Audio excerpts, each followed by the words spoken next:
सबसे अधिक भयभीत रहने वाला प्राणी कौन है? एक बार गुरुदेव से पूछा, गुरु महाराज सबसे जल्दी सबसे अधिक भयभीत होने वाला प्राणी इस संसार में कौन है? तो ध्यान से सुनना, श्री गुरुदेव भगवान कहते हैं कि सबसे अधिक भयभीत होने वाला प्राणी इस संसार में जो है वह है कपोत, नाम कबूतर। कबूतर जानते हो? कपोत, कबूतर एक ऐसा प्राणी है जो सबसे अधिक सबसे जल्दी भयभीत हो जाता है। क्या करता है? बिल्ली को देख करके कबूतर अपनी आंखें बंद कर लेता है और नेत्र बंद करके अपने पंख फड़फड़ा के उड़ना प्रारंभ कर देता है। न मालूम मृत्यु की ही दिशा में, मौत की ही तरफ उस बिल्ली की ही ओर उड़ पड़ता है, क्योंकि आंखें बंद दिखाई तो देता नहीं, डर उसी से रहा है। आती हुई बिल्ली को देखकर कबूतर जब उड़ने लगता है तो मृत्यु के ही समीप आ जाता है। ठीक ऐसा ही हम और आप सभी का हाल है।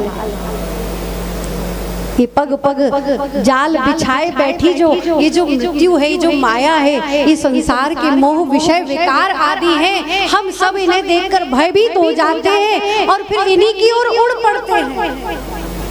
बलात् यह हम पर आक्रमण करते हैं और हमारा विनाश कर देते हैं। यदि थोड़ा सा सबल, यदि थोड़ा सा विवेक, यदि सद्गुरुदेव का कृपा वरदहस्त प्राप्त हो जाए, भागवत की दिव्य शरण प्राप्त हो जाए, तो जैसे ही दिशा बदलेगी, जैसे ही दिशा दूसरी ओर घूमेगी, हमारी प्राण रक्षा हो जाएगी। तो क्यों ना हम भागवत का आश्रय, एकमात्र भागवत ऐसी जो मृत्यु रूपी भय से भी हमें मुक्त करने वाली है। काल व्याल मकग्रास त्रास निर्नाश है।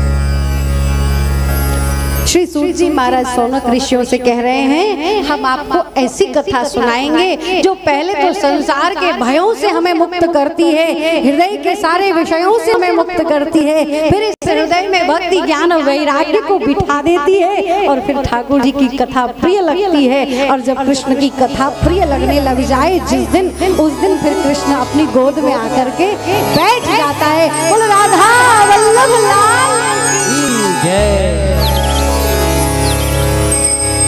कथा का सुंदर रूप वर्णन कर रहे हैं। परीक्षित कथाम वक्तुम सभाया संस्थितेषु के सुधा कुंभ गृहीत्वैव देवास्तत्र समागम।